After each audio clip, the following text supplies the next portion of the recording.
মা এবং বোনেরা, প্রশংসা মাত্রই আল্লাহ রাব্বুল আলামিনের জন্য, যে আল্লাহ রাব্বুল আলামিন আমাদের খালিক এবং মালিক, যে আল্লাহ রাব্বুল আলামিন এই দুনিয়া সৃষ্টি করেছেন। যা কিছু দুনিয়ার মাঝে আছে সব কিছুই সৃষ্টি করেছেন এবং মানব জাতিকে আশরাফুল মাখলুকাত করে সর্বশ্রেষ্ঠ নিয়ামতগুলো দিয়ে সবচেয়ে বেশি সুযোগ সুবিধা এই মানব জাতিকে দিয়েছেন। এবং বিশেষ করে আমরা আল্লাহ রাব্বুল আলামিনের প্রশংসা আরও এই কারণেই করি বা শুকরিয়া আদায় করতে চাই যে আল্লাহ রাব্বুল আলামিন আমাদেরকে সম্মানিত মাসে আপনার জীবনযাপন করার সুবর্ণ সুযোগ করে দিয়েছেন, যেই মাসগুলোকে আপনার আশহুরুল হারাম বলা হয়ে থাকে, অর্থাৎ সম্মানিত মাস, হারাম মাস।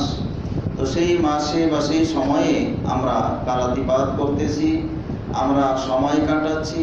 তো এই আল্লাহ রাব্বুল আলামিন এই মূল্যবান আপনার নিয়ামতটুকু দান করার কারণে আমরা সকলেই তার প্রশংসা এবং শুকরিয়া আদায় করি, সকলেই পড়ি আলহামদুলিল্লাহ। অসংখ্য অগণিত দুরূদ এবং সালাম আমরা পেশ করি সেই মহামানবের প্রতি, যিনি রহমতুল্লাহ আলামিন হিসাবে এবং সারা বিশ্বের সকল মানুষের আদর্শ হিসাবে যিনি এই দুনিয়াতে আগমন করেছিলেন এবং অন্ধকার সমাজকে তিনি তার নবুয়তি দাওয়াতের মাধ্যমে, তার তাওহীদের দাওয়াতের মাধ্যমে, আল্লাহ রাব্বুল আলামিনের ওহীর দাওয়াতের মাধ্যমে অন্ধকার সমাজকে আলোর পথ দেখিয়েছিলেন। সেই মহামানবের প্রতি আমাদের পক্ষ থেকে অগণিত দুরূদ এবং সালাম বর্ষিত হোক। তিনি আমাদের প্রিয় নবী সাইয়্যিদুল মুরসালিন খাতামুল আম্বিয়া নবী মুহাম্মদুর রাসূলুল্লাহ সাল্লাল্লাহু আলাইহি ওয়াসাল্লাম তার উপর। সম্মানিত ভাইরা, এখন যে সময়টা আমরা পার করতেছি এটা হচ্ছে হজের সময়, হজের মৌসুম। এবং আমাদের সারা বিশ্বের আপনার যত মুসলমান আছে, সকল মুসলমানের আকাঙ্ক্ষিত বা সকলেরই একটা ইমানের দাবি বা চাহিদা যে সকলেই মক্কা এবং মদিনায় তারা যাক, সকলেরই আশা থাকে, মক্কার প্রতি একটা টান থাকে। তো সেই লক্ষ্যে এই মাসগুলোতে হজের জন্য বিশ্বের সমস্ত আপনার মুসলমানেরা, তাদের মধ্য হতে কিছু সংখ্যক ভাইয়েরা যাদেরকে আল্লাহ রাব্বুল আলামিন নির্বাচিত করেন, পছন্দ করেন, কবুল করেন, তাদের যাওয়ার আল্লাহ রাব্বুল আলামিন সুযোগ করে দেন, যার পরিপ্রেক্ষিতে এই মাসগুলোর ভিতরেই হজের জন্য আমাদের মধ্য হতে বেশ কিছু ভাই এবং মা এবং বোনেরা আপনার হজ করতে যেয়ে থাকে। তো এই যে হজ করতে আমরা যাই মক্কা কেন্দ্রিক, মদিনা ঠিক এরকমভাবে মিনা, আরাফা, তো এই স্থানগুলোকে কেন্দ্র করে, এই জায়গাগুলোকে কেন্দ্র করে মুসলিম ইতিহাসে অনেক ঘটনা আপনার জড়িয়ে রয়েছে। বিশেষ করে যারা আমরা হজ করতে যাই, এই হজের কার্যাবলী যেগুলো রয়েছে, এই কার্যাবলীগুলি আমরা যারা পালন করি অধিকাংশ জড়িয়ে আছে আপনার আদম আলাইহিস সালাতু ওয়াস সালামের সাথে, এবং কিছু জড়িয়ে আছে ইব্রাহিম আলাইহিস সালাতু ওয়াস সালামের সাথে। এই ইতিহাসগুলো আল্লাহ রাব্বুল আলামিন কুরআনুল কারীমে বর্ণনা করেছেন। যদি এই ইতিহাসগুলো যারা আমরা হজ করতে যাই, হজ পালন করি, বা যারা আমরা হজে যেতে পারি না তারপরেও দেশে থেকে আমরা কিছু আমল ইব্রাহিম আলাইহিস সালাতু ওয়াস সালামের আমরা পালন করে থাকি, তো যাই হোক এটা একটা মূল্যবান সময়। তো যারা হজ করতে যায় এবং আমরা এখনো হয়তো যেতে পারি নাই, হয়তো যাওয়ার ইচ্ছা আছে, এই ইতিহাসগুলো যদি আমাদের জানা থাকে তাহলে সেখানে গিয়ে মনের আবেগটা অনেক বেশি তৈরি হয় এবং সেটা খুব আগ্রহের সাথে আল্লাহর ভয়ে তখন আমরা সেটা খুব ভালোভাবে আমরা পালন করতে পারি। আল্লাহ রাব্বুল আলামিন কুরআনুল কারীমে বলেছেন যে আল হাজ্জু আশহুরুম মা'লুমাত ফামান ফারাদা ফীহিন্নাল হাজ্জ ফালা রাফাথা ওয়ালা ফুসুকা ওয়ালা জিদালা ফিল হজ্জ ওয়া মা তাফআলু মিন খাইরিন ইয়ালামুল্লাহ ওয়া তাযাওয়াদু ফাইন্না খায়রাজ যাদিত তাকওয়া। তো আল্লাহ রাব্বুল আলামিন হজ কাদের জন্য ফরজ করেছেন এই বিষয়ে আমরা ইনশাআল্লাহ পরবর্তীতে আলোচনা করব, এবং সেটা মানে হজের বহু আগেই আমাদের আলোচনা করা প্রয়োজন, যাতে করে আমাদের হজের আগ্রহ তৈরি হয়। তো যাদের অর্থ সম্পদ আছে তাদের জন্য হজ করা ফরজ, এবং এটা আল্লাহ রাব্বুল আলামিন কয়েকটি মাস, আল হাজ্জু আশহুরুম মা'লুমাত, আপনার সুনির্দিষ্ট সুবিদিত সকলের জানা কয়েকটি মাস হচ্ছে হজের মাস। ফামান ফারাদা ফীহিন্নাল হজ, যারা এই মাসগুলোতে ফরজ হজ আদায় করার জন্য আপনার যাবে, তাদের যেটা করণীয়, সেই করণীয় সম্পর্কে আল্লাহ রাব্বুল আলামিন বলেছেন যে ফামান ফারাদা ফীহিন্নাল হজ্জা ফালা রাফাতা ওয়ালা ফুসুকা ওয়ালা জিদালা ফিল হজ ওয়া মা তাফআলু মিন খাইরিন ইয়ালামুল্লাহ ওয়া তাযাওয়াদু ফাইন্না খায়রাজ যাদিত তাকওয়া। যে যারা এই হজ পালন করতে যাবে, ফরজ হজ পালন করতে গিয়ে তারা সেখানে কোনো অশ্লীল কথাবার্তা বলবে না, গালিগালাজ করবে না, কোনো ফাসিকি বা কোনো নাফরমানির কাজকর্ম করবে না।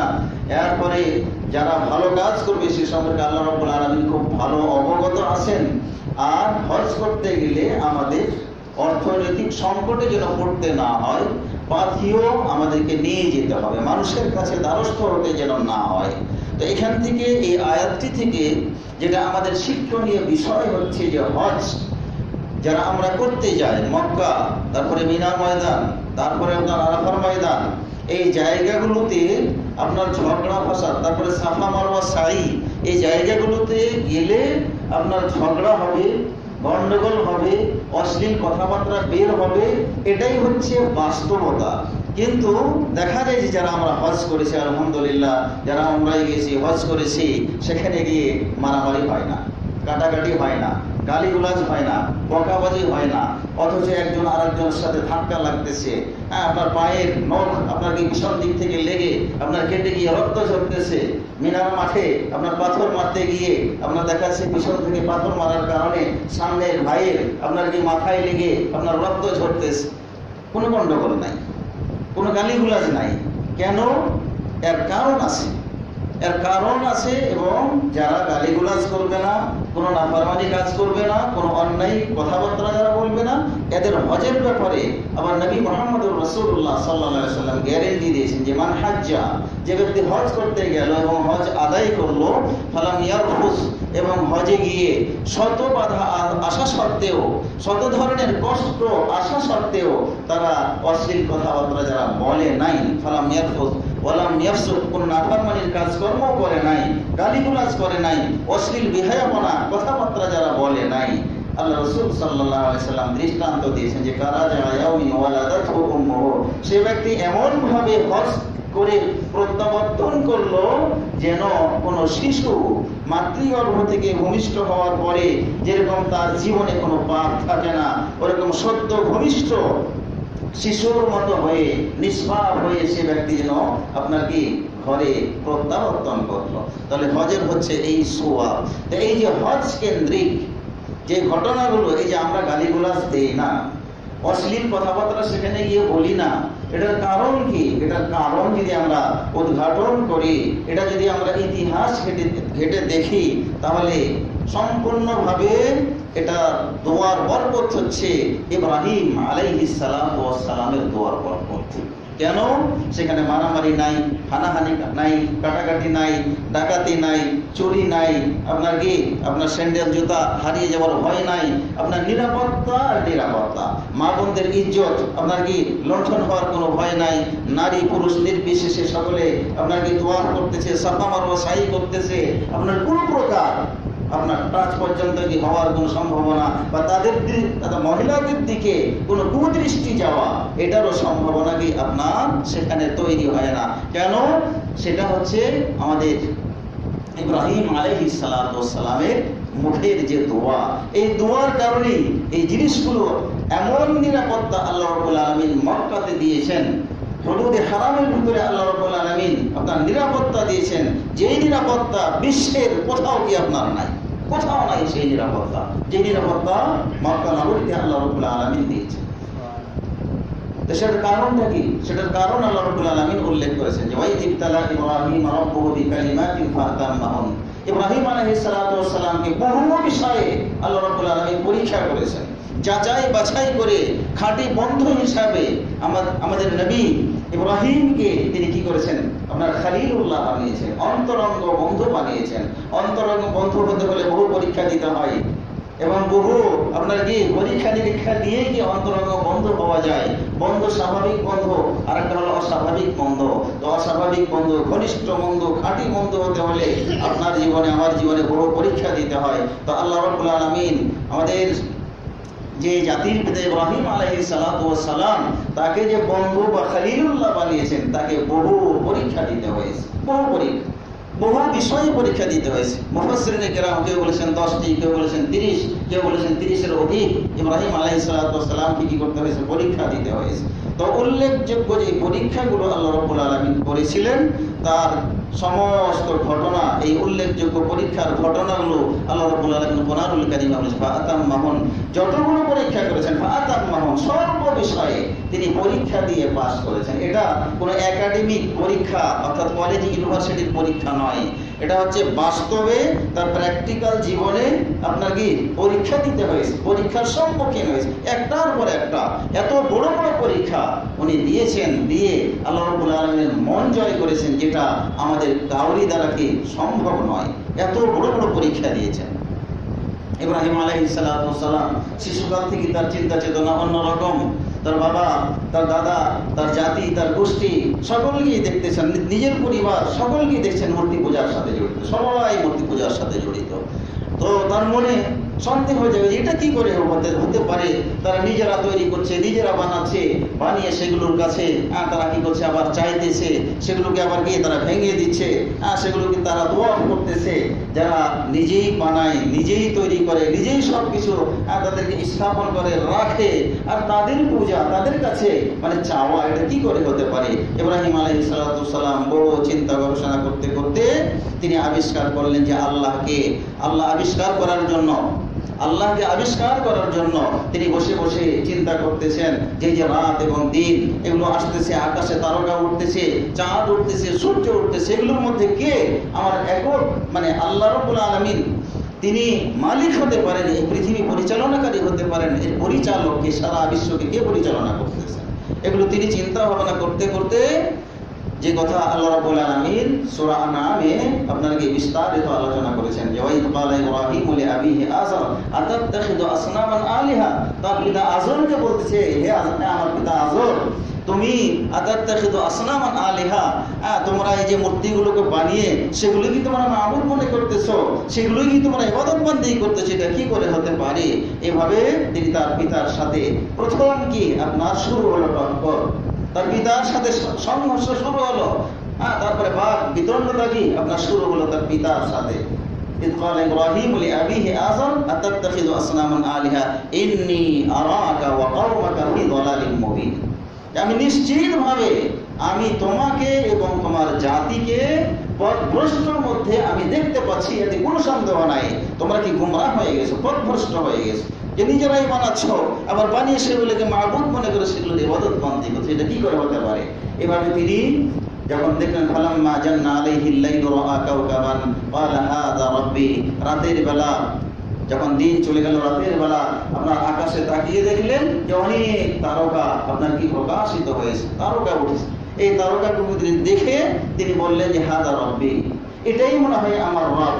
তার কারণ সেই বিশাল, সেই কোথায় আকাশ, সেই আকাশে উজ্জ্বল জলজল করতেছে নক্ষত্র, হতে পারে এটাই কি আমার রব, ইনি হচ্ছে সারা বিশ্বের কি পরিচালক। এইভাবে করতে করতে যখন আপনার কি রাতের তারকা দিন আসার কারণে যখন দূর হয়ে গেল, তখন তিনি মনে করলেন যে না না, এটা আমার রব হতে পারে না। পরের রাতে আবার তিনি দেখলেন যে তারকার চেয়েও কি চাঁদ মানে কি আরো বড় আকারে উঠতেছে। তখন তিনি মনে করলেন যে আপনার কি যে এই কামারটাই হচ্ছে আমার রব। তিনি ঘোষণা দিলেন। পরবর্তীতে দেখলেন যে না, মানে এই চাঁদও কি আপনার দিন হতে হতে আপনার নিঃশেষ হয়ে যাচ্ছে। এরপরে তিনি আবিষ্কার করলেন যে আপনার সূর্য সকালবেলা বিশাল আকারে উঠতেছেন। তিনি মনে করলেন যে হ্যাঁ, এই সূর্যই মনে হলো এই পৃথিবীর রব, আমার রব। ঘোষণা দিয়ে দিলেন যে যেহেতু বিশাল আকারে এই পৃথিবীকে আলো দিয়ে ভরে দিচ্ছে, এই সূর্যই হবে আমার রব। তিনি দেখলেন যে সন্ধ্যাবেলা যখন সূর্য আপনাকে অস্তমিত হয়ে গেল, তখন তিনি মনে করলেন যে না, যে নিজে নিজেই বিলীন হয়ে যায়, শেষ হয়ে যায়, সে কোনোদিন আমার রব হতে পারে না। তিনি আবিষ্কার করলেন যে ক্বালা ইন্নী ওয়াজ্জাহতু ওয়াজহিয়া লিল্লাযী ফাতারাস সামাওয়াতি ওয়াল আরদা হানিফাও ওয়া মা আনা মিনাল মুশরিকিন। যদি আমি আর রবকে দেখতে পাচ্ছি না, তবে তবে আমি ওই দিকেই মুখ ফেরালাম যেই আল্লাহ, যেই রব, যেই সত্তা আপনার আসমান এবং জমিনকে সৃষ্টি করেছেন, সেই আল্লাহর দিকে আমি মুখ ফেরালাম। এবং আল্লাহকে না দেখে উনি বিশ্বাস করলেন যে আসমান, জমিন, চাঁদ, সূর্য যা কিছু আছে পৃথিবীতে, যে আল্লাহ সৃষ্টি করেছেন, বানিয়েছেন, যেগুলো পরিচালনা করছেন, তিনি আমার রব, তিনি ছাড়া আর কেউ আমার রব হতে পারে না। এইভাবে তিনি যখন আল্লাহকে চিনলেন, জানতে পারলেন, তার জাতির সাথে কি সংঘর্ষ শুরু হয়ে গেল, মূর্তি পূজার বিরুদ্ধে তার সংগ্রাম কি আপনার শুরু হয়ে গেল। এইভাবে আপনার এই মূর্তির নামে বহু ধরনের বদনাম এবং তাদেরকে বোঝানোর চেষ্টা যে দেখো তোমরা যা করতেছো এটা কি করে হতে পারে যে নিজে বানিয়ে তোমরা তার কাছেই চাচ্ছ, নিজের বানানো কোনো জিনিস কি তোমাদের রব হতে পারে, তোমাদের মালিক হতে পারে, তোমাদের বাচ্চা কাচ্চা দিতে পারে, এইভাবে বহুভাবে বুঝালেন। কিন্তু না, তারা কি বললেন? বলু ইন্না ওয়াজাদনা আবাআনা লাহা আকিফুন, যে আমাদের বাপ দাদা তাদেরকে আমরা পেয়েছি এই মূর্তির তারা তোয়াফ করতো, অতএব আমরা এই মূর্তি পূজা ছাড়তে পারি না। ইব্রাহিম আলাইহিস সালাতু ওয়াস সালাম লম্বা চওড়া ঘটনা আপনার সূরাতুল মুমিনুনে আল্লাহ রাব্বুল আলামিন বলেছেন। তো সেখানে লম্বা চওড়া ঘটনা আছে, আমরা সেদিকে যাচ্ছি না। তো ইব্রাহিম আলাইহিস সালাতু ওয়াস সালাম তিনি কি করলেন? সমস্ত মূর্তিগুলোকে একদিন ভেঙে টুকরা টুকরা করে দিলেন। সবচেয়ে বড় যেটা সেটাকে রেখে ভেঙে টুকরা টুকরা করে দিলেন, যে এই জাতিকে তো বোঝানো যাবে না। তো এই করার ফলে ইব্রাহিম আলাইহিস সালাতু ওয়াস সালাম এই কাজ করার ফলে সমস্ত জাতি এবং তার নিজের পরিবার এক হয়ে গিয়ে ইব্রাহিম আলাইহিস সালাতু ওয়াস সালামকে কি করা হলো? যে তাকে জাতির সামনে হাজির করো, একে জাতির সামনে হাজির করো, সকলে প্রত্যক্ষ করো, দেখো, এমন শাস্তি দেওয়া দিব যে শাস্তি সমস্ত দেখে যাতে ইব্রাহিমের মতো আর কেউ দুঃসাহস দেখাতে না পারে। ইব্রাহিম আলাইহিস সালাতু ওয়াস সালামকে নিয়ে আসা হলো এবং সেই গীত আপনার অগ্নিকুণ্ড সাজানো হলো এবং সেখানে তাকে নিক্ষেপ করা হলো এবং আগুনকে আল্লাহ রাব্বুল আলামিন নির্দেশ দিলেন যে কুলনা ইয়া নারু কুনি বারদাও ওয়া সালামান আলা ইব্রাহিম। আগুনকে ইব্রাহিম আলাইহিস সালাতু ওয়াস সালাম যখন ফেলানো হলো, আগুনকে আল্লাহ রাব্বুল আলামিন নির্দেশ দিয়ে দিলেন যে হে আগুন, তুমি শান্তিদায়ক ঠান্ডা হয়ে যাও, এমন ঠান্ডা হয়ে যেও না যাতে করে আমার বন্ধুর কষ্ট হয়। ঠান্ডারও কিন্তু একটা কি আছে, সীমা রেখা আছে। ঠান্ডার মাত্রা যদি অতি বেশি হয় সেটাও যেরকম আপনার অসহনীয়, গরমের মাত্রাও যদি খুব বেশি হয় তাহলে সেটাও কি আপনার অসহনীয়। এই জন্য আল্লাহ রাব্বুল আলামিন আগুনকে নির্দেশ দিলেন যে ঠান্ডা হও, কিন্তু কি শান্তিদায়ক ঠান্ডা, আরামদায়ক ঠান্ডা। যেমন এসির ঠান্ডা যদি আমরা মিটার বা পাওয়ার যদি আপনাকে বাড়িয়ে দিই, এসির ঠান্ডা বেশি হয়ে গেলে আমরাও কিন্তু কি হয়ে যাব, আপনার আইসক্রিম হয়ে যাব, আমাদেরও কি সহ্য হবে না। তো আল্লাহ রাব্বুল আলামিন এরকম শান্তিদায়ক ঠান্ডার কি নির্দেশ দিলেন, যার কারণে আপনার আগুনের ভিতরে ইব্রাহিম আলাইহিস সালাতু ওয়াস সালাম কি আপনার কি হাসতে হাসতে বসে রয়েছে, আগুনে বিন্দু মাত্র কি তাকে পোড়াতে পারে নাই। তো আগুনের যে দহন ক্ষমতা, এই ক্ষমতা কে নিঃশেষ করে দিলেন? আল্লাহ রাব্বুল আলামিন নিঃশেষ করে দিলেন। তাহলে যাবতীয় ক্ষমতার যে মালিক, এটাকে আমরা এই ঘটনাগুলো থেকে আমরা স্পষ্টভাবে বুঝতে পারি। সম্মানিত ভাইরা, ইব্রাহিম আলাইহিস সালাতু ওয়াস সালাম এইভাবে বেঁচে গেলেন। বেঁচে যাওয়ার পরে এই একটার পর একটা এইভাবে পরীক্ষা ইব্রাহিম আলাইহিস সালাতু ওয়াস সালাম দিয়ে যাচ্ছেন। সেই বার্ধক্য বয়স যখন বুড়া হয়ে গেছে, ওই মুহূর্তে আপনার কোনো বাচ্চা কাচ্চা নাই। তো এইভাবে যখন তার জাতি এরকম কঠিনভাবে তাকে তার এলাকা থেকে, দেশ থেকে তাকে যখন তাড়িয়ে দিলেন, মনের আবেগে, মনের কষ্টে তিনি এলাকা ছেড়ে যখন চলে আসলেন কোথায়? আপনার সিরিয়ায় আসলেন। তো যখন সিরিয়ায় আসলেন ইব্রাহিম আলাইহিস সালাতু ওয়াস সালাম, সিরিয়ায় আসার পরে সেই বুড়ো বয়স, সেখানে বিয়ে শাদী করে বাচ্চা কাচ্চা নাই, এরকম মুহূর্তে ইব্রাহিম আলাইহিস সালাতু ওয়াস সালাম তিনি মনোকষ্টে ভুগতেছেন। তো যাই হোক, এরকম অবস্থায় তিনি একবার মিশর সফর করলেন। মিশর সফর করতে গিয়ে সেখানেও আপনার মিশরের বাদশার কুনজর পড়লো তার স্ত্রীর দিকে। এই কুনজর পড়ার কারণে শেষ পর্যন্ত ইব্রাহিম আলাইহিস সালাতু ওয়াস সালামকে অন্য জায়গায় আলাদা রেখে আপনার তার স্ত্রী আপনার সারার সাথে কুকর্ম করার মতলবে, মানে কি তাকে আলাদা রেখে তাকে বাদশার কাছে নিয়ে যাওয়া হলো। এই কুমতলব হাসিল করার জন্য যখন তাকে নিয়ে যাওয়া হলো, ইব্রাহিম আলাইহিস সালাতু ওয়াস সালাম চিন্তায় পড়ে গেলেন তিনি কি করবেন। একে তো নিজের এলাকা আপনার কি ছেড়ে চলে এসেছেন, আবার সিরিয়ায় এসে বসবাস করতেছেন, আবার সফর করতে গিয়ে মিশরের বাদশার কি কুনজরে পড়ে গেছে তার স্ত্রী। ইব্রাহিম আলাইহিস সালাম এর মুহূর্তে আল্লাহ রাব্বুল আলামিনের কাছে দোয়া করলেন যে হে আল্লাহ, সালাতে দাঁড়িয়ে গেলেন। তাহলে এখান থেকে বোঝা যাচ্ছে যে সালাত শুধু আমাদের জন্য না, সালাত সকল নবীর জন্যই যে আপনার ছিল, ধরনটা ছিল ভিন্ন।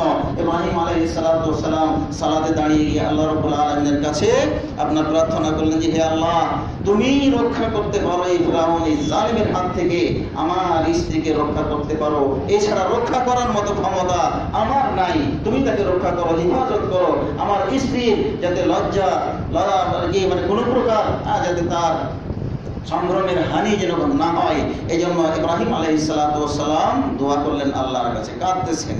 তো যাই হোক, কর্ম করতে গিয়ে আল্লাহ রাব্বুল আলামিনের পক্ষ থেকে আপনার কি তার দুই হাত, তার গোটা শরীর আপনার কি একেবারে নিস্তেজ হয়ে যাচ্ছিল। আপনার কি তার দিকে হাত বাড়াতেই আল্লাহ রাব্বুল আলামিন তার হাতকে অকেজ করে দিয়েছিলেন। কয়েকবার যখন এরকম করতে গেল, আপনার তার হাত অকেজ হয়ে গিয়েছিল। আল্লাহ রাব্বুল আলামিনের পক্ষ থেকে বারবার যখন এরকম হলো, তখন সে বুঝতে পারলো যে এই সারা কোনো সাধারণ মহিলা নয় যে যার সাথে আমার এই কুমতুল্লাহ হাসিল করা সম্ভব। সে সারার কাছে ক্ষমা প্রার্থনা করলো যে তুমি দোয়া করো আমি যেন আমার এই হাত ভালো হয়ে যায়, ঠিক হয়ে যায়। সারা দোয়া করলেন, ভালো হলো। এইভাবে কয়েকবার হওয়ার পরে যখন সে নিষ্ফল হয়ে গেল, সেই সারাকে নিজের মেয়ে দাসী হিসাবে সারাকে দান করে দিলেন যে যাও, এই হাজেরাকে তুমি নিয়ে যাও, দাসী হিসাবে কাজ করো। সেই ফিরআউনের মেয়ে আপনার কি তাকে আপনার দিয়ে দেওয়া হলো, আপনাকে হাজেরাকে দিয়ে দেওয়া হলো সারার কাছে। এভাবে সারা ফিরে আসলেন খুশি মনে, হাজেরাকে দাসী হিসাবে নিয়ে ফিরে আসলেন। এবং ইব্রাহিম আলাইহিস সালাম তিনি সেখান থেকে আবার আপনার সিরিয়ায় আসলেন। সিরিয়ায় আসার পরে বসবাস শুরু করলেন। এবং সারা তিনি কি করলেন, যেহেতু বাচ্চা হচ্ছে না, বয়স হয়ে গেছে, আপনার বুড়ি হয়ে গিয়েছেন, বাচ্চা হওয়ার আর কি সম্ভাবনা নাই। ইব্রাহিম আলাইহিস সালামের মনের বহু আকাঙ্ক্ষা যে তার কি সন্তান হোক, তার একটা বাচ্চা হোক, বহু আকাঙ্ক্ষা। একজন বাবা হিসাবে আমরা সবাই কিন্তু চাই যে কি আমাদের ঘরে সন্তান আসুক, সবাই চায়। বাবা মা হিসাবে এটা সবার কামনা এবং বাসনা। ইব্রাহিম আলাইহিস সালাম সিরিয়ায় আসার পরে বসবাস শুরু করলেন, বাচ্চা কাচ্চা হচ্ছে না। তো যেহেতু দাসী হিসাবে আপনার সারা হাজেরাকে পেয়েছেন, তো এই হাজেরার সাথে বিয়ের মানে তাকে মুক্ত করে দিয়ে আপনাকে বিয়ের ব্যবস্থা করে দিলেন যে ঠিক আছে, তুমি দ্বিতীয় বিবাহ করো, এই হাজেরাকে তুমি বিয়ে করে নাও। তো এইভাবে আপনার কি হাজেরার সাথে ইব্রাহিম আলাইহিস সালামের বুড়ো বয়সে আপনার বিবাহ হয়ে গেল। এই হাজেরার ঘরেই আল্লাহ রাব্বুল আলামিনের পক্ষ থেকে আপনার কি সন্তান আসলো, গর্ভবতী হলেন, সন্তান আসলো। সন্তান আসার পরে সন্তান ভূমিষ্ঠ হলো। সন্তান ভূমিষ্ঠ হওয়ার পরে ইব্রাহিম আলাইহিস সালাম যখন আপনার দুধ পান করতেছে, সেই ইসমাঈল আলাইহিস সালাম সন্তানটি কে ছিল? ইসমাঈল আলাইহিস সালাম। তো সেই সন্তান আল্লাহ রাব্বুল আলামিন হাজেরার ঘরে আপনার কি করলেন, দান করলেন। তো যখন বাচ্চা প্রসব হলো, শিশু ইব্রাহিম শিশুকাল দুধ পান করতেছে, তার মায়ের দুধ পান করতেছে, এমন অবস্থায় আল্লাহ রাব্বুল আলামিন আরেক পরীক্ষা আপনার কি নিলেন, আরেক পরীক্ষা নেওয়ার জন্য প্রস্তুত করলেন। যে পরীক্ষা দেওয়ার জন্য প্রস্তুত হও। এইভাবে জিবরিল আলাইহিস সালামের কাছে নির্দেশ দিয়ে পাঠানো হলো যে আমার বন্ধুর কাছে যাও, গিয়ে তাকে বলো যে এই শিশুপুত্র এবং হাজেরাকে নিয়ে, শুধু হাজেরাকে নিয়ে এবং শিশুপুত্রকে নিয়ে কি করতে হবে, সফর করতে হবে। অন্য কোনো এক জায়গায় তোমাকে যেতে হবে, অন্য কোনো এক জায়গায় বসবাস করতে হবে। এই নির্দেশ জিবরিল আলাইহিস সালামের মাধ্যমে আপনার চলে আসলো। এরপরে ইব্রাহিম আলাইহিস সালাম যেহেতু আল্লাহর পক্ষ থেকে জিবরিল আলাইহিস সালাম চলে এসেছেন, এখন না যাওয়া ছাড়া তো কোনো উপায় নাই, যেতে হবে। সারাকে আপনার সিরিয়া দিয়ে রেখে দিতে হবে এবং তাকে কি করতে হবে, হাজেরাকে নিয়ে, শিশুপুত্রকে নিয়ে অন্য জায়গায় বসবাসের জন্য জিবরিল আলাইহিস সালাম রওনা হলেন। এবং সেই রওনা হতে হতে আপনার সিরিয়া থেকে আসতেছে, মক্কার দিকে আসতেছে। পথিমধ্যে যেখানে আপনার জনবসতি দেখে, যেখানে আপনার কি পানির ব্যবস্থা দেখে, ইব্রাহিম আলাইহিস সালাম জিবরিল আলাইহিস সালামকে বলেন যে এই যে এখানে সুন্দর বসবাসের জায়গা আছে, এখানেই আমরা বসবাস করি, এখানেই আমরা থাকি। জিবরিল আলাইহিস সালাম তিনি বললেন যে না না, এখানে থাকার নির্দেশ নাই, এখানে আমরা থাকতে পারবো না, তুমি এখানে বসবাস করতে পারবে না, এখানে আল্লাহর নির্দেশ নাই, চলো আরো আমরা সামনে অগ্রসর হই। এভাবে জিবরিল আলাইহিস সালাম ইব্রাহিম, শিশুপুত্র ইসমাইল এবং তার মা হাজেরাকে নিয়ে আপনার কি ভ্রমণ করতে করতে করতে করতে বর্তমান যে মক্কা নগরী, এই মক্কা নগরী আপনার কি শুধু পাহাড় আর পাহাড়, চতুর্দিকে পাহাড় আর বিশাল মরুভূমি, জনমানব শূন্য, কোনো মানুষ নাই। এই এলাকাতে জিবরিল আলাইহিস সালাম এসে থেমে গেলেন এবং বললেন যে আপনাকে এখানেই বসবাস করতে হবে, এটাই আল্লাহর নির্দেশ, এখানেই থাকতে হবে। এবং এখানে শুধু থাকতে হবে আপনার শিশুপুত্র ইসমাইলকে এবং হাজারকে, আপনার থাকার অধিকার নাই।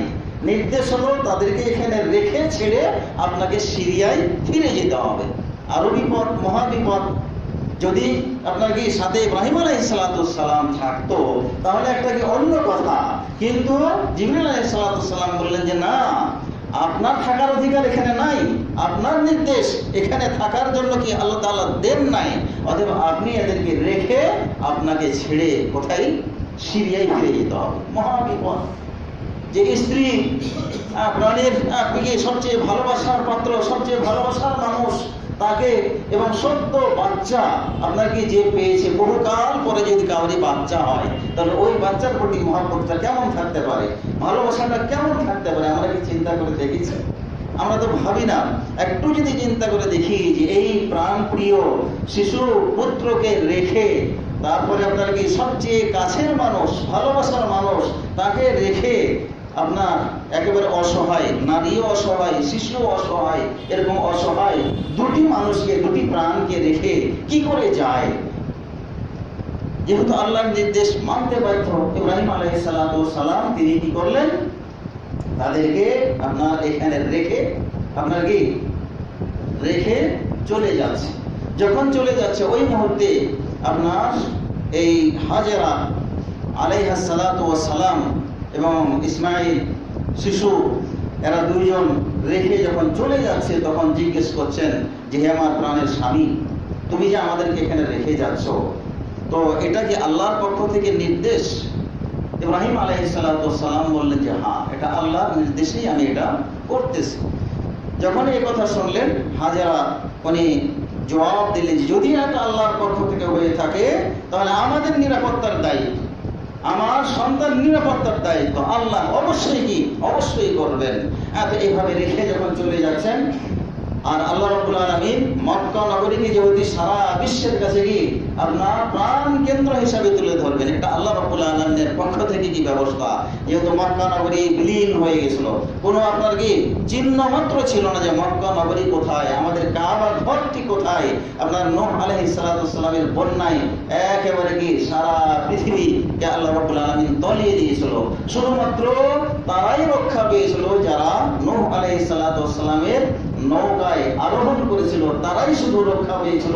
পৃথিবীতে আর কোনো জীব জন্তু, আর কোনো জনমানব, কোনো কিছুই কি আপনার ছিল না। আমরা সবাই জানি যে আল্লাহ রাব্বুল আলামিন নৌকাতে জোড়ায় জোড়ায় প্রত্যেকটা বস্তুকে তুলে নেওয়ার জন্য আপনার নূহ আলাইহিস সালামকে নির্দেশ দিয়েছিলেন, যাতে করে বন্যার পানি আপনার চলে গেলে আবার পৃথিবী কি হয়, আবাদ হয়।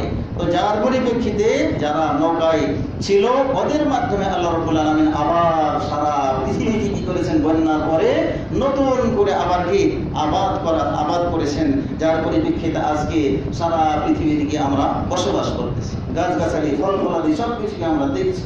সম্মানিত ভাইয়েরা, যাই হোক, ইব্রাহিম আলাইহিস সালাম যখন চলে যাচ্ছেন ওই মুহূর্তে ইব্রাহিম আলাইহিস সালাম দোয়া করলেন। কি দোয়া করলেন? মক্কা নগরী যেহেতু আল্লাহ রাব্বুল আলামিন আবিষ্কার করবেন, ওই ধরনের দোয়া তার মুখ থেকে আল্লাহ রাব্বুল আলামিন বের করে নিলেন এবং ইব্রাহিম আলাইহিস সালাম দোয়া করলেন, ওয়া ইয ক্বালা ইব্রাহিম রাব্বি জাআল হাযাল বালাদা আমিনাও ওয়াজনুবনি ওয়া বানিয়া আন না'বুদাল আসনাম। সূরা ইব্রাহিমে আল্লাহ রাব্বুল আলামিন বলতেছেন যে স্মরণ করো ওই সময়ের কথা যখন ইব্রাহিম আলাইহিস সালাম তিনি জানেন না যে এটাই সেটা মক্কা নগরী হবে, তিনি কিন্তু জানেন না, না জেনেই আল্লাহ রাব্বুল আলামিনের কাছে দোয়া করতেছে, ওয়া ইয ক্বালা ইব্রাহিম রাব্বি জাআল হাযাল বালাদা, যে এই শহরটিকে এই নগরীটিকে আপনি কি করেন, নিরাপত্তার নগরী বানিয়ে দেন, সবচেয়ে শান্তির নগরী বানিয়ে দিন। রব্বি জাআল হাযাল বালাদা আমিনা, নিরাপত্তার নগরী বানিয়ে দিন। আর যে আয়াতটি প্রথমে পড়েছিলাম সেখানে দোয়া করেছিলেন অনির্ধারিতভাবে, যে আল্লাহর কাছে আবেদন করেছে, হে আল্লাহ তুমি এমন একটা মানে কি শহরকে নিরাপত্তার শহর বানিয়ে দাও এবং ওখানকার অধিবাসী যারা হবে তাদের জন্য, তাদের মধ্যে হতে যারা ঈমান আনবে তাদেরকে আপনি রিজিক দান করুন। আল্লাহ রাব্বুল আলামিন বললেন যে ইব্রাহিম তুমি শুধু ঈমানদারদের জন্যই দোয়া করলে, তবে ঈমান লোকও তো সারা পৃথিবীতে ভরে থাকবে, তাদেরকে রিজিক দিবে কে? আমি তাদেরকেও কিছু সুযোগ উপভোগ করার সামগ্রী আমি আল্লাহ রাব্বুল আলামিন দিব, যেহেতু আমি সৃষ্টি করেছি, আমি যেহেতু তাদের স্রষ্টা। আল্লাহ রাব্বুল আলামিন বললেন এরপরে ক্বালা ওমান কাফার ফাউমাত্তিউহু কালিলান সুম্মা আযদারুহু ইলা আযাবিন নার, যদিও তারা কাফের কিন্তু আমি যেহেতু স্রষ্টা, আমি সৃষ্টি করেছি, অতএব আমি তাদেরকে কিছু হলেও উপভোগ করার আমি সুযোগ তাদেরকে দিব। তবে যেহেতু তারা আমার অবাধ্য, তাদেরকে আমি জাহান্নামে যেতে বাধ্য করব। তো এই যে জ্বলন্ত আগুন, জ্বলন্ত আগুনে কে যেতে চায়? কেউ কিন্তু চায় না। আপনার সামনে যদি দাও করে আগুন জ্বলে, আপনি কি, আপনাকে কেউ, আমাদের সরকারও যদি বলে তুমি ঝাঁপ দাও, আমরা ঝাঁপ দিব না? সরকারের বিরুদ্ধে আচরণ করব? কিন্তু আগুনে ঝাঁপ দেওয়ার জন্য আল্লাহ রাব্বুল আলামিন বাধ্য করবেন। আগুন জ্বলছে, আমি তো ঝাঁপ দিতে চাইবো না। ঝাঁপ দিতে না চাইলেও এমন একটা কায়দা কৌশল করবেন যে যাতে করে আমি আগুনে বা জাহান্নামে যেতে বাধ্য হই। একটা উদাহরণ দিই ছোট্ট, তাহলেই বুঝতে পারবেন। শিশু বাচ্চাদেরকে যদি আমরা ডাক্তারের কাছে নিয়ে যাই, তাহলে ওই বাচ্চাকে যদি ডাক্তারের ডিসিশন নেয় যে ইনজেকশন দিতে হবে, টাইফয়েড হয়ে গেছে, 12-14টা ইনজেকশন লাগবে, কোনো বাচ্চা ইনজেকশন দেখলে তো ভয় কাঁপতে কাঁপতে কি অস্থির হয়ে যায় না? কিন্তু এখন বাচ্চাকে কি দিতে হবে? ইনজেকশন দিতেই হবে। এখন বাবাও চেপে ধরে, মাও চেপে ধরে, ডাক্তাররাও চেপে ধরে, ইনজেকশন তো পুশ করে না, করে না? ইনজেকশন কি পুশ করে, বাধ্য করে বাচ্চাকে। তো ঠিক ওই রকমই আল্লাহ রাব্বুল আলামিন আমাদেরকে জাহান্নামে যেতে চাইবো না, কিন্তু আল্লাহ রাব্বুল আলামিন জাহান্নামে যেতে যে কোনো উপায়ে বাধ্য করবেন, আমরা আগুনে ঝাঁপ দিতে কি বাধ্য হব। এই জন্য আল্লাহ রাব্বুল আলামিন সুম্মা আযদারুহু ইলা আযাবিন নার ওয়া বিসাল মাসীর, আমি জাহান্নামে যেতে বাধ্য করবো। আর এই জাহান্নামে যাওয়ার এই ঠিকানাটা, এই জায়গাটা বড় জঘন্য জায়গা, বড় খারাপ জায়গা, বড় কঠিন জায়গা। সম্মানিত ভাইরা, যেটা বলতে চাচ্ছিলাম, সময় আমাদের যেহেতু শেষ, তো ইনশাআল্লাহ সময় সাপেক্ষে আমরা আলোচনা করব যে এই যে আপনার ঐতিহাসিক প্রেক্ষাপটগুলো সমস্ত কিছু জড়িয়ে আছে আপনার দুই নাবির ক্ষেত্রে। একটা হচ্ছে আদম আলাইহিস সালাতু সালাম, আর দ্বিতীয়টি হচ্ছে আপনার ইব্রাহিম আলাইহিস সালাতু সালাম এবং সেই সাথে ইসমাঈল আলাইহিস সালাতু সালাম। তাদের স্মৃতি বিজড়িত আপনার ইতিহাস থাকার কারণে আজকে আমরা হজ করতে গেলেই তাদের কথা স্মরণ হয় এবং এই জায়গাগুলোতে গেলেই আমরা কি তাদের কথা আমরা স্মরণ করি। তো যাই হোক সম্মানিত ভাইরা, আমরা যদি এই ইতিহাস জেনে হজ করতে যাই তাহলে আমাদের মনের আগ্রহটা আরো বেড়ে যাবে। তো আল্লাহ রাব্বুল আলামিনের কাছে আমরা দোয়া করি, যারা আমরা হজে গিয়ে শোনাবো কিভাবে হলো, মক্কা আবার কিভাবে নির্মাণ হলো, সেখানে আবাদ কিভাবে শুরু হলো, ইনশাআল্লাহ এই ইতিহাস আপনাদেরকে শোনাবো। এবং কোরআনের ইতিহাস, এগুলো জ্বলন্ত ইতিহাস, এগুলো পড়লে আমাদের ঈমান অবশ্যই কিভাবে তাজা হবে। তো যাই হোক, ইব্রাহিম আলাইহিস সালাতু সালাম এই দোয়ার বরকতে মক্কা নগরীতে আল্লাহ রাব্বুল আলামিন এমন নিরাপত্তার নগরী বানিয়েছেন, যেটা প্রথমেই বলেছি যে সেখানে নারী ধর্ষণের সুযোগ নাই, কোন নজর দেওয়ার কি আমাদের সুযোগ হয় না, এবং সেখানে এরকম কোনো দৃষ্টান্ত নাই, প্রমাণ নাই যে সেখানে হজ করতে গিয়ে এরকম জিনা বা বিচার হয়েছে, একজন আরেকজনের সাথে কি হয়ে গেছে, খারাপ কাজ হয়ে গেছে, এরকম কোনো দৃষ্টান্ত নাই, কিয়ামত পর্যন্ত হবে না। তার কারণ হচ্ছে ইব্রাহিম আলাইহিস সালাতু সালামের দোয়ার বরকত। এটা হলো এক নাম্বার। দ্বিতীয় যে দোয়াটি করেছিলেন যে ওয়াবানিয়া ওয়াজনুবনি ওয়াবানিয়া আন না'বুদাল আসনাম, আমাকে এবং আমার সন্তানাদি যে আছে তাদেরকে তুমি মূর্তি পূজা থেকে রক্ষা করিও, বাঁচায়ও। তো যার পরিপ্রেক্ষিতে ইব্রাহিম আলাইহিস সালাতু সালাম আপনাকে এই মূর্তি পূজার যতবার চেষ্টা করা হয়েছে, মক্কা কেন্দ্রিক, মক্কার আপনার ঘরে মূর্তি রাখা হয়েছিল, সেগুলো কি একটা সময়ে আমাদের নবী মুহাম্মদুর রাসূলুল্লাহ সাল্লাল্লাহু আলাইহি সাল্লাম কি সেগুলো যখন মক্কা বিজয় হলো, মক্কা বিজয় হওয়ার পরে সেগুলোকে একেবারে কি নিশ্চিহ্ন করে সেখান থেকে বের করে দেওয়া হলো। দ্বিতীয়বার 8 প্রকার মূর্তি ঢোকানোর কি আর কোনো সুযোগ হয় নাই, কিয়ামত পর্যন্ত কাবার ঘরে মূর্তি যাওয়ারও আর কোনো সুযোগ নাই। সেটাও হচ্ছে আপনার ইব্রাহিম আলাইহিস সালাতু ওয়াস সালামের বরকতের দোয়ার বরকত, যে যার পরিপ্রেক্ষিতে সেখানে মূর্তি পূজার আর কোনো সুযোগ নাই, কবর পূজার আর কোনো সুযোগ নাই, গাছগাছালি পূজার আর কোনো সুযোগ নাই, ইট পূজার কি কোনো সুযোগ নাই। ইব্রাহিম আলাইহিস সালাতু ওয়াস সালামের দোয়ার বরকতে আপনার দেখবেন কোন দরবার শরীফেরও কি সেখানে স্থান নাই। আছে যারা হজে গিয়েছেন সেখানে কোনো দরবার শরীফ গড়ে উঠেছে। এই মক্কা নগরী বা মক্কা ওই ঘরটি বাইতুল্লাহ যদি আমাদের বাংলাদেশে হতো, কত মাজার যে তার আশপাশে আপনার গড়ে উঠতো, আপনার কি কোনো হিসাব থাকতো না। শিয়াল মরলেও সেখানে শিয়াল শাহ রহমতুল্লাহ আলাইহির মাজার হয়ে যায়, গাধা মরলেও কি সেখানে গাধা শাহ রহমতুল্লাহ আলাইহির মাজার হয়। কিন্তু গোটা সৌদি আরবকে আল্লাহ রাব্বুল আলামিন এমন ভাবে ইব্রাহিম আলাইহিস সালাতু ওয়াস সালামের দোয়ার বাদাওলাতে গোটা সৌদি আরবকে এবং জাজিরাতুল আরব, শুধু সৌদি আরব না, জাজিরাতুল আরব দেশগুলোকে এমন ভাবে আপনার কি মূর্তি পূজা, কবর পূজা, সমস্ত ধরনের পূজা থেকে, সিজদা করা থেকে আল্লাহ রাব্বুল আলামিন মুক্ত করে দিয়েছেন। সেটা হচ্ছে ইব্রাহিম আলাইহিস সালাতু ওয়াস সালামের দোয়ার বাদাওলাত। যার কারণে ওই সমস্ত জায়গাতে কবর পূজার সুযোগ নাই, মাজার পূজার সুযোগ নাই, কোনো দরবার শরীফ গড়ে ওঠে নাই। আপনার কত হাজার হাজার লক্ষ লক্ষ সাহাবায়ে কেরাম রাদিয়াল্লাহু তাআলা আনহুম তারা মারা গিয়েছেন, তাদের কবর কেন্দ্রিক কোনো মাজার গড়ে ওঠে নাই। এমনকি কাউরি কবর পাকা পর্যন্ত কি আপনার নাই। আপনার দেখে আসবেন আপনার কি বাকি যেটা আপনার মসজিদ নববীর পাশেই, সেখানে হাজার হাজার সাহাবী আপনার কি শুয়ে আছেন, তাদের আপনার একটা সাহাবীর কবর পাকা পর্যন্ত নাই। আর আজকে আমি যদু এবং মধু মারা গেলাম, ছোটখাটো কোনো কেউ মারা গেল, তাদের কবরকে পাকা করে সেখানে চাদর চড়িয়ে আর কত রকমের ব্যবসা যে আপনার শুরু হয়েছে তার কি হিসাব নাই। এই বাংলাদেশের জন্য ইব্রাহিম আলাইহিস সালাতু ওয়াস সালামের স্পেশাল দোয়া না থাকার কারণে যত মাজার সব আপনার এই ভারত উপমহাদেশ, আর অন্য কোথাও কি আপনার পাওয়া যায় না। তো সম্মানিত ভাইরা, আসুন আমাদের ঈমান আকীদাকে মজবুত করতে হবে সেই ইব্রাহিম আলাইহিস সালাতু ওয়াস সালামের মতো। তাওহীদকে, আল্লাহর একত্ববাদকে আমাদের অন্তরের ভিতরে প্রতিষ্ঠা করতে হবে সেই ইব্রাহিম আলাইহিস সালাতু ওয়াস সালামের মতো, ইসমাঈল আলাইহিস সালাতু ওয়াস সালামের মতো, আমাদের নবী মুহাম্মদুর রাসূলুল্লাহ সাল্লাল্লাহু আলাইহি ওয়াসাল্লামের মতো। তাহলেই আমরা খাঁটি মুসলিম হিসেবে আমরা কবরে যেতে পারবো। আর যদি আমরা খাঁটি মুসলিম হিসেবে কবরে যেতে পারি, নিশ্চিত আমরা জান্নাতে যাব, এতে কোনো সন্দেহ নাই।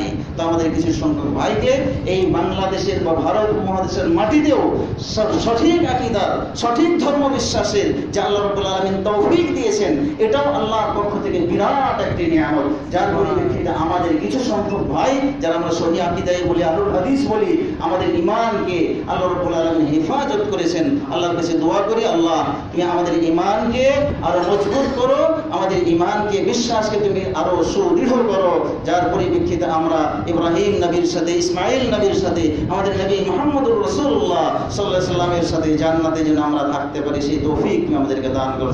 আল্লাহুম্মা আমিন। اللهم إنا نسألك الهدى والتقى والعفاف والغنى. اللهم إنا نسألك الهدى والتقى والعفاف والغنى. اللهم صل على محمد وعلى آل محمد كما صليت على إبراهيم وعلى آل إبراهيم إنك حميد مجيد. اللهم بارك على محمد وعلى آل محمد كما باركت على إبراهيم وعلى آل إبراهيم إنك حميد مجيد. اللهم اغفر للمؤمنين والمؤمنات والمسلمين والمسلمات الأحياء منهم والأموات إنك سميع قريب مجيب الدعوات برحمتك يا أرحم الراحمين.